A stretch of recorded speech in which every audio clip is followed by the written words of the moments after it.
ینکحنا ازواجہن اپنے سلیکٹڈ شوہر سے نکاح کرنا چاہتی ہے تو تم کباب میں ہڈی بولو نہیں بنو، یعنی اس کو یہ رائٹ ہے کہ وہ جہاں چاہے نکاح کرے.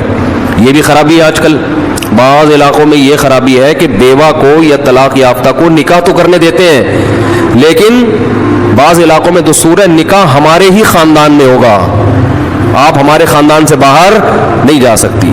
اس کو بھی قرآن نے کیا کیا بولو ختم. نکاح بھی سے بھی نہیں روک سکتے، اور نکاح بھی وہاں ہوگا جہاں آپ نہیں بلکہ یہ چاہے گی.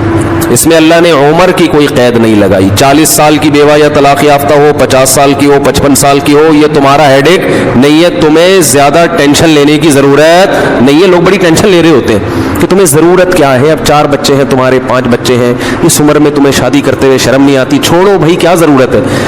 تو اللہ فرماتے ہیں کہ تمہیں اس ٹینشن لینے کی ضرورت بولو یہ اس کا ہیڈک ہے، یہ تمہارا ہیڈک نہیں ہے. جیسے کوئی 4 شادیاں کر رہا ہے تو اس کا ہیڈک ہے نا، آپ کا ہیڈک تھوڑی ہے یہ. آپ پتہ نہیں کیوں پریشان ہیں مفتی صاحب وہ کیا ہو گیا، وہی ان کا ہیڈک ہے، آپ کا ہیڈک نہیں ہے. یہ میں اپنی بھی درمیان میں لگا دیتا ہوں نا. تو ہر ایک کے ہیڈک ہم نے پالے ہوئے ہیں. وہ یہ کیوں کر رہا ہے، وہ یہ کیوں کر رہا ہے، وہ کم عمر سے شادی کیوں کر رہا ہے، وہ بڑی عمر سے شادی کیوں کر رہی ہے. یہ ہوتے ہیں نا لوگوں کے مسائل. اس نے یہ کیوں کر لیا. ایک خاتون نے مجھے بتایا کہ وہ ایک دفعہ بیوہ ہوئی، اللہ کی قدرت دوبارہ شادی، دوبارہ بیوہ ہو گئی. تیسری دفعہ جب ان کی شادی ہو رہی تھی لوگ مذاق اڑا رہے تھے، بس کرو یار 2 دفعہ بیوہ ہو گئی، اب آرام سے بیٹھو. اب وہ بیوہ تو کوئی بھی ہو سکتا ہے، جوانی میں بھی عورتیں بیوہ ہو جاتی ہیں. تو اب دیکھو لوگوں کو تکلیف ہو رہی ہے، بھائی یہ اس کا ہیڈک ہے. اچھا لوگ اس سے شادی کرتے ہوئے ڈر رہے تھے ان سے کہ میں بھی پھر میں نہ مر جاؤں. تو اس کا اس سے کوئی تعلق نہیں ہے. ہو سکتا ہے 2 دفعہ بیوہ ہونا تقدیر میں لکھا ہو، 3 دفعہ نہ ہو. یہاں مجھے وہ چٹکلا یاد آتا ہے، وہ ایک آدمی نے، ابھی چھوڑو چٹکلوں کو، ابھی قرآن کو فوکس کرتے ہیں. آخر میں چٹکلے ہونا یہ صحیح ہوتا ہے، درمیان میں ہی آ جائیں تو پھر سارا موضوع چینج ہو جاتا ہے. اتنے اچھے حکام بیان ہو رہے ہیں قرآن کے، آگے اس کو آپ نے لوگوں کو بتانا بھی ہے. تو اللہ نے حکم دیا کہ طلاق کے بعد ایک دھیلا واپس نہیں لینا. خلا کی صورت میں لے سکتے ہو، مگر خلا بھی شوہر کی رضا سے ہوتا ہے، یک طرفہ نہیں ہوتا، یاد رکھیں. دوسرا کام تم نے کیا کرنا ہے، اس کو کہیں اور نکاح سے روکنا نہیں ہے. تیسرا کام یہ کرنا ہے، نکاح بھی وہاں کرنا ہے جہاں وہ چاہتی ہے. تمہاری مرضی نہیں مسلط ہوگی، اس کی مرضی چلے گی. اور اگر پرانے شوہر سے نکاح کرنا چاہے اور 2 طلاقیں ہوئی ہو تو وہاں بھی کر سکتی ہے، کیونکہ آیت کا ایک شان نزول بھی ہے. ایک صحابی نے اپنی بہن کا نکاح کسی صحابی سے کرایا، تھوڑے دنوں میں طلاق ہو گئی. طلاق ایک تھی، عدت ختم ہوئی، نکاح ختم. اب تھوڑے دنوں کے بعد دوبارہ ان دونوں کا دل چاہنے لگا کہ ہم آپس میں کمپرومائز کر لیں. ہوتا ہے وقتی طور پر اختلافات بہت زیادہ ہو جاتے ہیں، جب دور رہتے ہیں تو آپس میں میلان ہونے لگتا ہے. لیکن وہ جو صحابی تھے نا جن کی بہن کو طلاق ہوئی تھی، انہوں نے کہا کہ اب میں اپنی بہن کا نکاح دوبارہ اس آدمی سے بولو نہیں کروں گا. اور کہا کہ یا رسول اللہ، میں نے ان کی عزت کی، ان کو اپنی بہن نکاح میں دی، انہوں نے لڑائی جھگڑا کر کے طلاق دے کے گھر میں بٹھا دیا اس کو، تو میں کیسے دوبارہ. ایک ذلت محسوس ہوتی ہے نا انسان کو. قرآن میں اللہ نے آیتیں نازل کی کہ اگر وہ اپنے شوہر سے نکاح کرنا چاہتی ہے تو درمیان میں رکاوٹ مت بنو. لڑے بھی وہ خود تھے، اب جڑ بھی خود رہے ہیں. نہیں آ رہی بات. اس کو بھی لوگ غیرت کا مسئلہ بنا لیتے ہیں، سسر صاحب بنا لیتے ہیں. میرے داماد نے میری بیٹی کو طلاق دی ہے، میں تو نہیں واپس بھیجوں گا. بھائی دنیا میں جو آدمی میں لچک نہیں ہے نا، فلیکسیبلٹی نہیں ہے، لچک نہیں ہے جس میں، وہ کبھی بھی کامیاب نہیں ہو سکتا. یاد رکھو یہ جو ہوتا ہے نا، میں اصول کا پکا.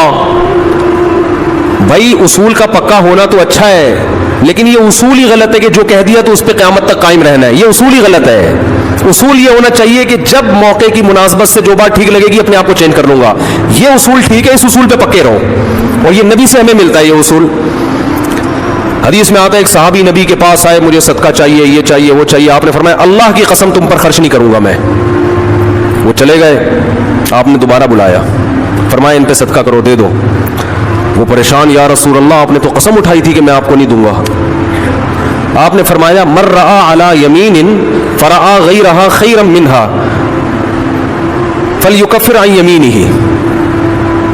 کہ جو شخص کسی بات پہ قسم اٹھا لے، جائز بات ہو، کوئی اگر حرام پہ قسم اٹھائی وہ تو بچنا لازم ہے نا، کہ میں گناہ نہیں کروں گا، وہ تو ویسے ہی حرام ہے. جائز کام، صدقہ تو جائز ہے نا، بلکہ ثواب ہے. فرمایا کوئی کسی جائز کام پہ قسم اٹھائے، پھر بعد میں اس کو خیال ہو کہ مجھے قسم توڑ دینی چاہیے، اس کا مائنڈ کیا ہو گیا؟ چینج. تو اسے چاہیے قسم توڑ دے اور کفارہ ادا کر دے, اس قسم پہ قائم بولو نہ رہے. قسم پہ جب قائم نہ رہنے کا حکم ہے تو بغیر قسم کے میں نے جو بول دیا بس وہ پتھر پہ لکیر بن گیا, یہ تو پاگل اور گدھے ہونے کی علامت ہے. قسم بھی اگر کھا لی ہو تو بھائی اس وقت یہ خیال تھا کہ نہیں دینا, اب زمینی حقائق کہہ رہے ہیں کہ اس کو دینا ہے, تو اب قسم توڑو, کفارہ ادا کرو اور دے دو.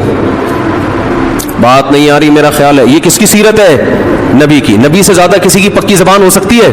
لیکن ایسی لچک سکھائی ہے کامیاب بننے کے لیے کہ یہ نہیں کہ جو کہہ دیا تو وہ پتھر پہ لکیر. گراؤنڈ ریئلٹی کے لحاظ سے, ماحول کے چینج ہونے کے لحاظ سے آپ نے اپنا رویہ کیا کرنا ہے؟ چینج کرنا ہے. اس وقت آپ کی رائے یہ تھی, اب آپ کی رائے وہ ہے, کیونکہ زمینی حقیقت بھی چینج ہوتی ہے اور انسان کی نالج بھی چینج ہوتی ہے اور انسان کی رائے بھی چینج ہوتی ہے. بعض دفعہ نالج چینج نہیں ہوتی, انسان تانے بانے ملا کے ایک رائے قائم کرتا ہے, بعد میں جب اور گہرا سوچتا ہے تو اسے لگتا ہے کہ وہ رائے ٹھیک نہیں تھی, تو وہ اسٹیٹمنٹ اس کا کیا ہو جائے گا؟ چینج. کوئی بات نہیں, دن میں 100 دفعہ چینج ہو جائے. ناکام وہ ہے جو کہہ دیا تو اڑ گیا, بس کچھ بھی ہو جائے.